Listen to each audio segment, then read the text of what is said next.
Армысыздар, эфирде әлеует бағдарламасы, студиядан Азымда Өтәліғызы.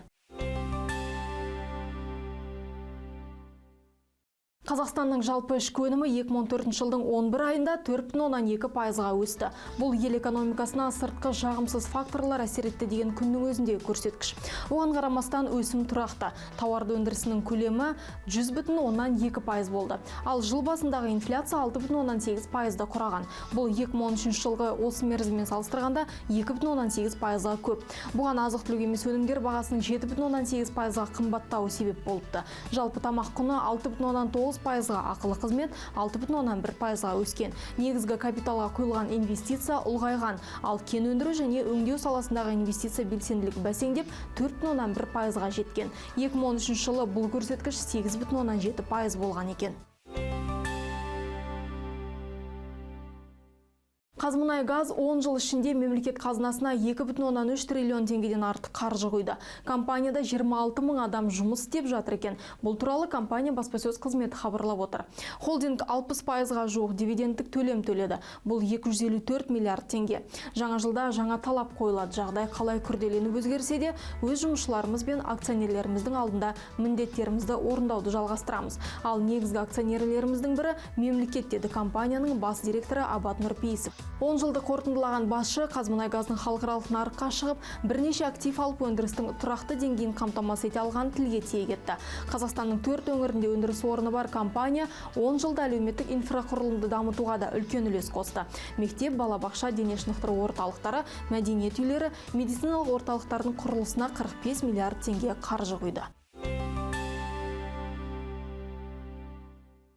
2014 жылы Қазақстан ипотекалық компаниясының капиталы 32%-ға көбейіп, 58 миллиард теңгеге жетті.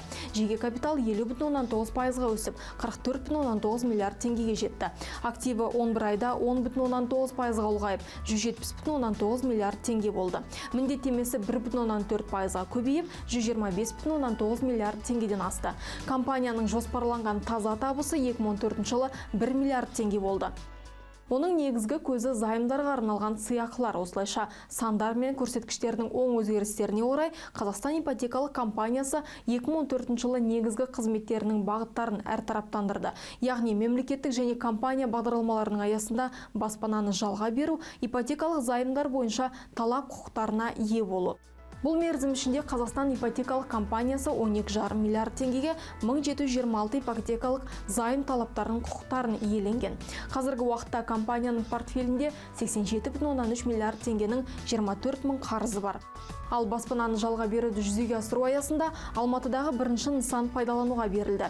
Елдегі тағы 8 өңірдің жалпы ауданы 155 мың шаршы метр жерде құрылыс жүріп жатыр. 2020 жылға дейін өңірлердегі жалпы тұрғын үй қоры 1,4 миллион шаршы метрден аспақ. Бұл 29 мың отбасыны баспанамен қамтамасыз етуге мүмкіндік бермек. Ал мемлекеттік бағдарламаларға қатыса алмайтын жұртшылық үшін Қазақстандық ипотекалық компания өзінің баспананы жалға беру бағдарламасын бастады. Сондай-ақ компания 8,87 миллиард теңгеге құнды қағаздарының негізгі қарызын жапты және 6,14 миллиард теңгеге жеке облигацияларының купондық сыйақыларын төледі. Компанияның нығайып өсуін Fitch халықаралық рейтинг агенттігі де растап отыр. Оның ұзақ мерзімді болжамы тұрақты. Шетелдік валютадағы рейтинг BBB-, ұлттық валютада BBB. Сондай-ақ халықты баспанамен қамту үшін компания Бәйтерек холдингі және ұлттық экономика министрлігімен бірігіп Нұрлы жол бағдарламасын әзірлеп жатыр. Жоба 2015 жылдың басында бекітіліп, жүзеге асырылады деп күтілуде. Жалпы Бәйтерек ұлттық холдингі 2013 жылдың 22 мамырында елбасының бұйрығымен құрылды. Оның мақсаты экономиканы нығайтып, инвестиция тартып, оның еншілес ұйымдарында басқару жүйесін дамыту. Ал Қазақстандық ипотекалық компаниясы қаржы нарығында 2000 жылдан бері жұмыс істеп келеді. Бүгінге айтарымыз осы. Хабарымызды әлеуметтік желілерден де бақылап, пікір қоса отырыңыздар. Эфирде жүздескенше аман сау болыңыздар.